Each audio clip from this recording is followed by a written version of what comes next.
UGC NET SET JRF exam, Teaching and Research Aptitude. Paper 1. Let us see in Chapter 1 Teaching Aptitude, Education and its basic elements.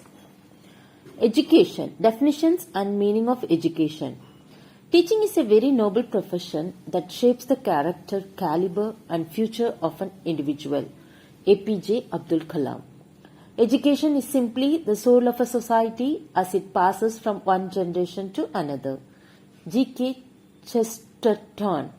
According to New Education Policy 2020, education is a fundamental for achieving full human potential, developing an equitable and just society, and promoting national development.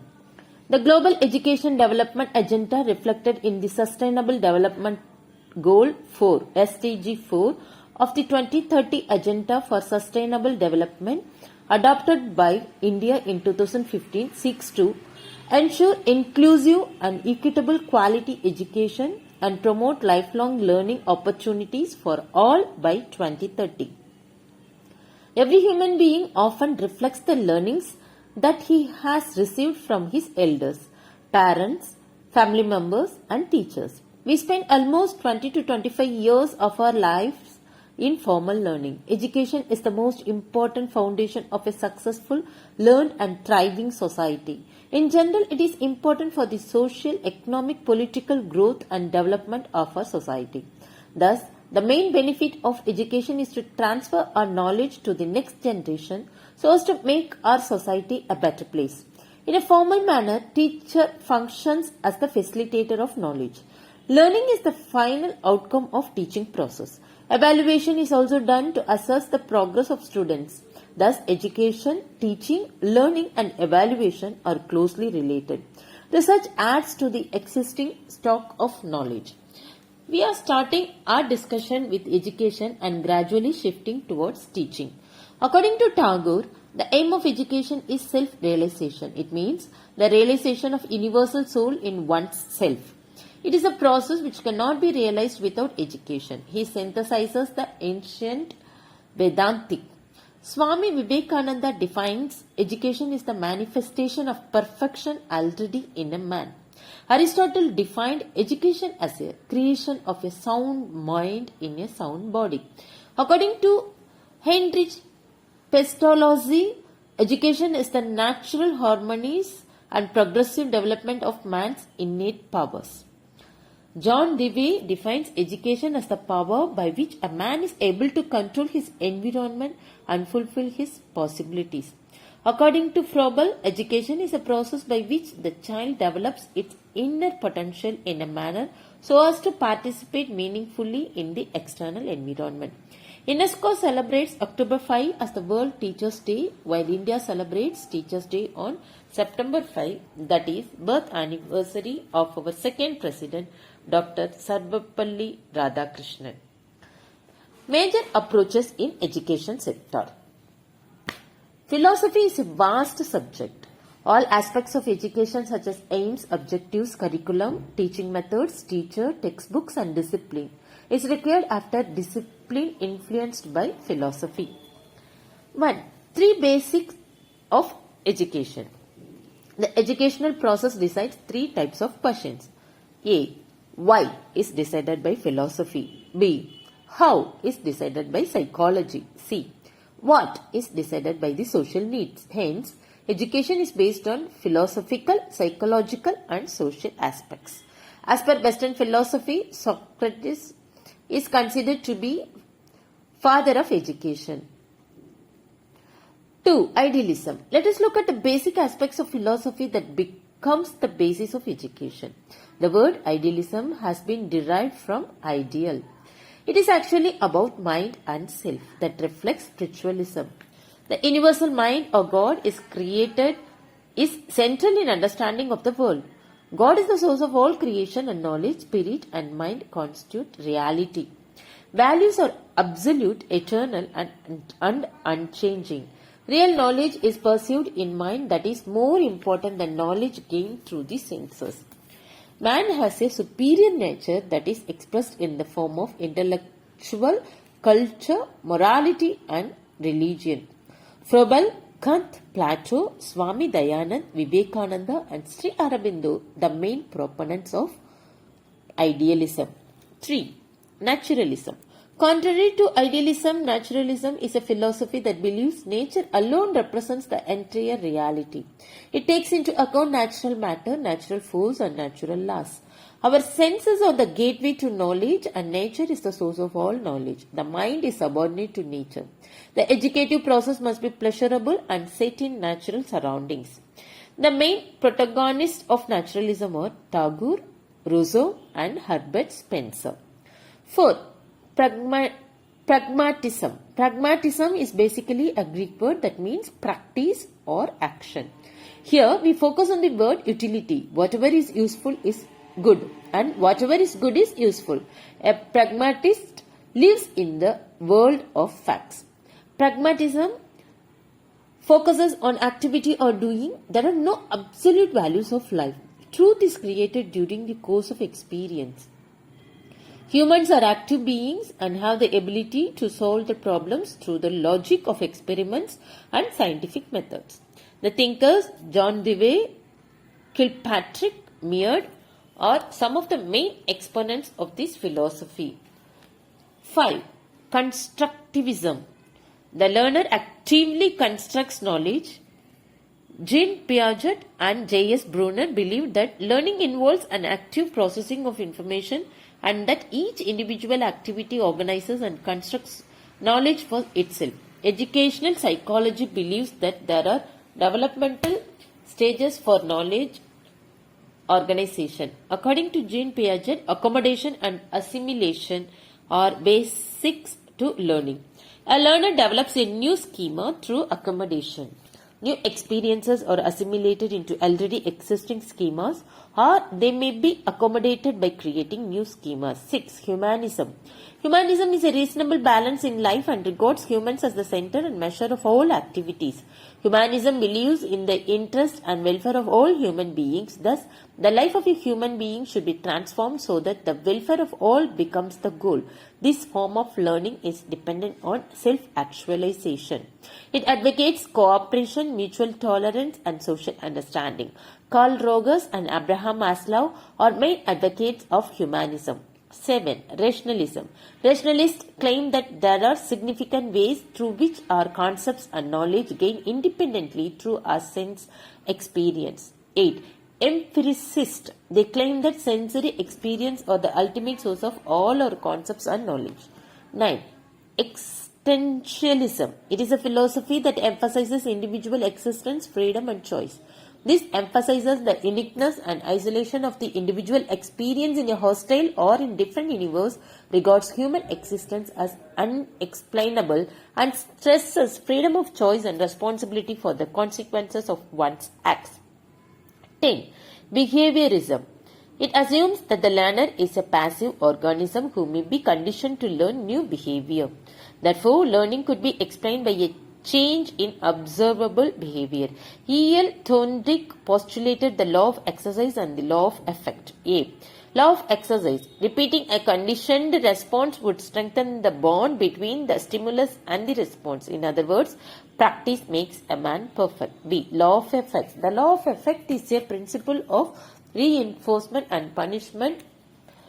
Pleasures and pains resulting from previous behavior decides our future behavior. 11. Gestalt psychology. It believes that the whole is greater than the sum of its parts. For example, in the human body there are cells, tissues, organs, systems, etc. And the sum of all these components, human body, is greater than the sum of its parts. This is because the parts are interrelated to each other. There is synergy created. Further, Gestalt psychology demonstrated the significance of perception. It also showed that complex learning need not occur gradually through lengthy practice but may develop through insight. 12. Eclectic philosophy. Eclecticism is nothing but the fusion of knowledge from all sources. It is a peculiar type of educational philosophy that combines all good ideas and principles from various philosophies. There are many more philosophies of education, and each of the philosophies has the contributions and limitations. Not a single philosophy is complete in itself. Also, a single philosophy cannot be applied successfully in all situations because the world and its values are continuously changing. The educational system also changes from time to time. Some of the important philosophies of education have been mentioned below. Important concepts in education and teaching and their proponents. Concepts. Basic education, Bharda education system. Proponents, Mahatma Gandhi. Learning must take place in nature and from nature, Rabindranath Tagore. Integral education, Sri Aurobindo. Focus on the spiritual aspects of Indian philosophy, Dr. Sarvapalli Radhakrishnan. Education to transform human mind, J. Krishnamurti. Experiential learning, John Dewey.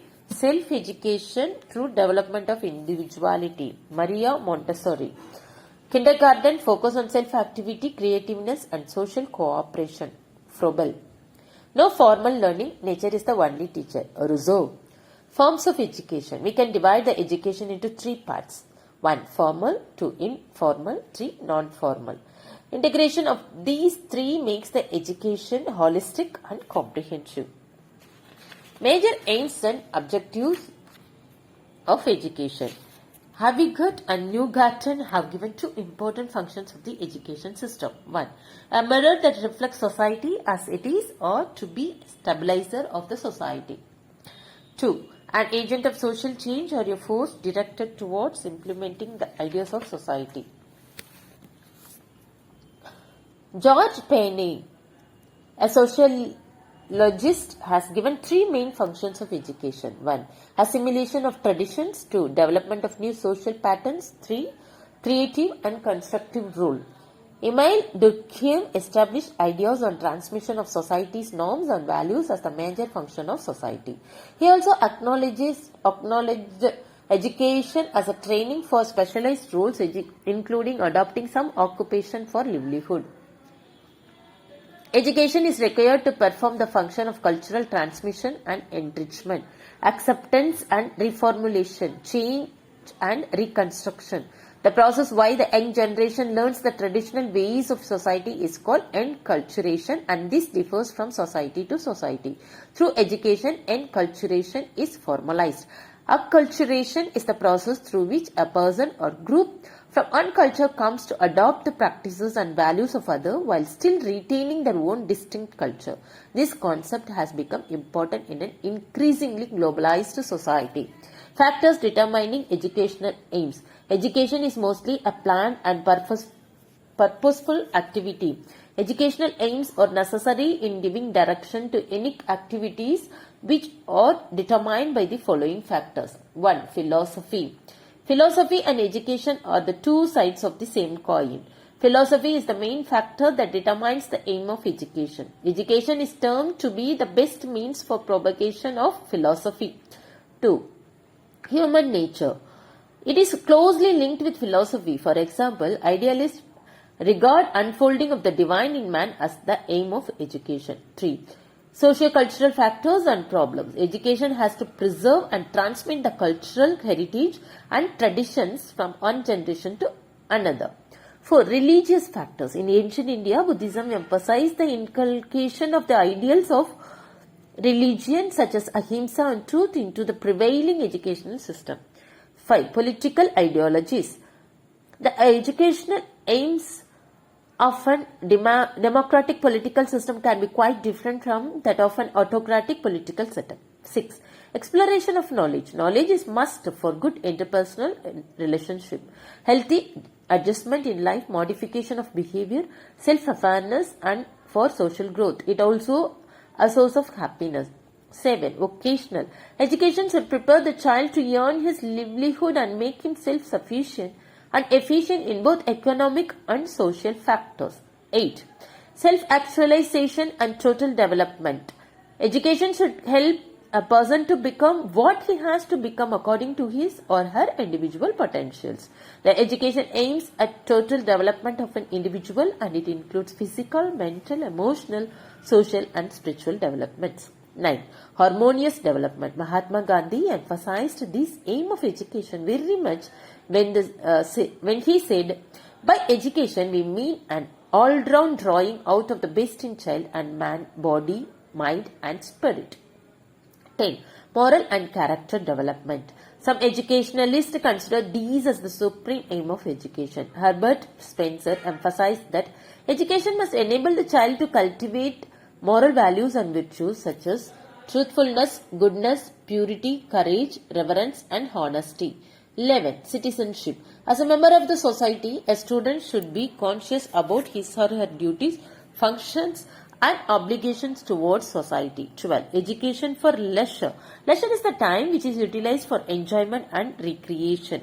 It is needed to make us rest and regain energy. Leisure, if wisely used, gives birth to physical and mental balance. Artistic, moral and aesthetic developments can be inspired through the beneficial use of leisure time. Some specified aims of education in the Indian context. When India gained freedom, there was a need for reorientation and restructuring of all our existing social, political and educational systems in order to meet the socio-economic, political and educational needs of the country. Since independence, various committees and commissions were appointed to lay down the aims and objectives of education in India. National Educational Policy 1986 specified the following aims and objectives of our education. 1. All-round material and spiritual development of all people. 2. Cultural orientations and development of interest in Indian culture. 3. Scientific temper. 4. National cohesion. 5. Independence of mind and spirit that furthers the goals of socialism, secularism and democracy. 6. Manpower development for different levels of economy. 7. Promoting research in all areas of development. 8. Education for equality.